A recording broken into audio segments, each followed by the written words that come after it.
Tashxisni to'g'ri qo'yish kerak, lecheniani zudlik bilan boshlash kerak. Qancha vaqt ko'p o'tsa, shuncha muammo ko'payaveradi. Haqiqatan hali bir oy laboratoriya sutga beradi sirasi. Ve bolani lecheniyasi qolib ketadi-da.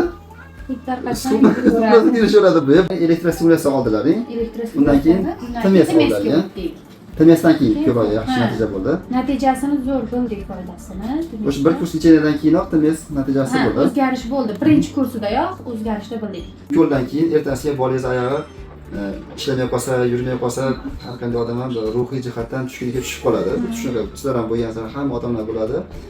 Bunaqa tiklangandan keyin har qanday tushkunliklarimiz, bartaraf ruhiy aziyatlarimiz bartaraf bo'ladi. Necha oy bo'ldi hozir? 1 yil bo'lyapti.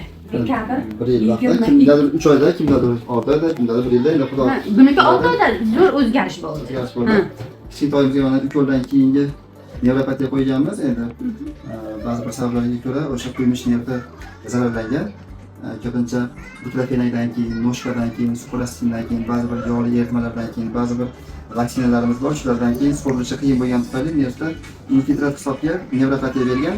Natijada o'ng oyoqda ozishlar, harakat istayishi, kuchli og'riq bilan murojaat qilingan. Mana hozirga kelib to'la tiklandi deya olamiz. Elektroneuromiyografiya apparati orqali tekshirganda nisbatan o'zgarishlarimiz hali to'la tiklamaganlik belgisi bor, lekin klinik jihatdan to'la bolani holati tiklandi. Ozishlar yo'q va harakatlar tiklangan, og'riqlarimiz yo'q. Juda ham xursandmiz.